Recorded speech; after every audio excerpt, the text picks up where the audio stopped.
Okay, now for an example, when you're given grams of both reactants, again, I'll do the long way first and then the short way. You want to pick either aluminium or oxygen and calculate using molar mass and mole ratio conversion factors. You want to calculate how many grams of the other reactant are required to react with your chosen reactant. So I'll just take the first one again. So I've got 58.5 grams of Al. I want to know how many grams of O2 are required. And then I compare with what I have. So first, I'm going to change aluminium to moles because you always want to change from grams to mole.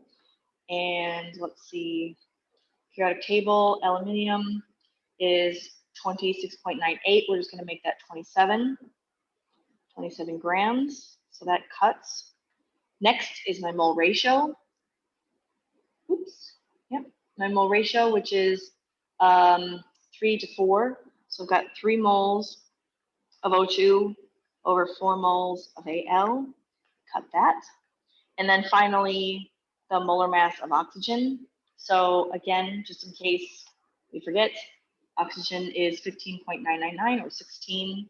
So O2 is 32 grams per mole. So everything has been canceled. Now, where's my calculator? Okay. Give me a second. Okay, I'll get my calculator again. There we go.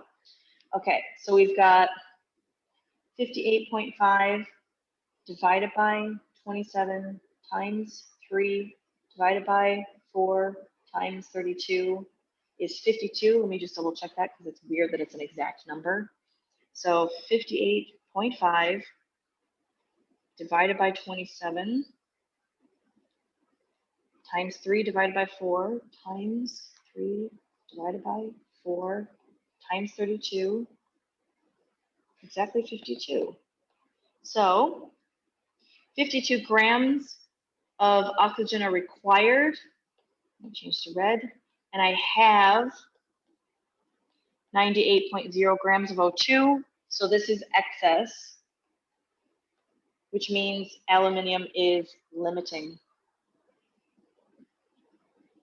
Okay, you always have one and you always have both of them. One is limiting, one is excess. Because if one runs out first, that means you have extra of the other one.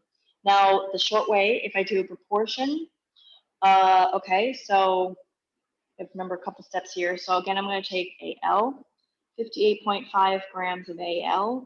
Now, remember from the last video that I had 4 moles of aluminium, but I need grams this time.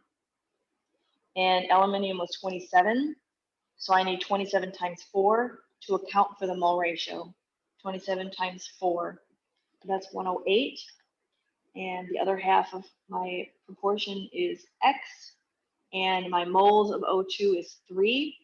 So 3 moles times, remember, grams per mole for O2 is 32. 3 times 32 is 96. So 96 times 58.5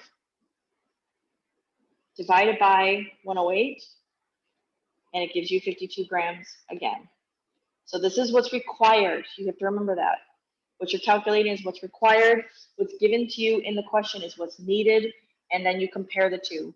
What's required and what you have. This is what you have. If you have more than what you need, what is required, that is excess.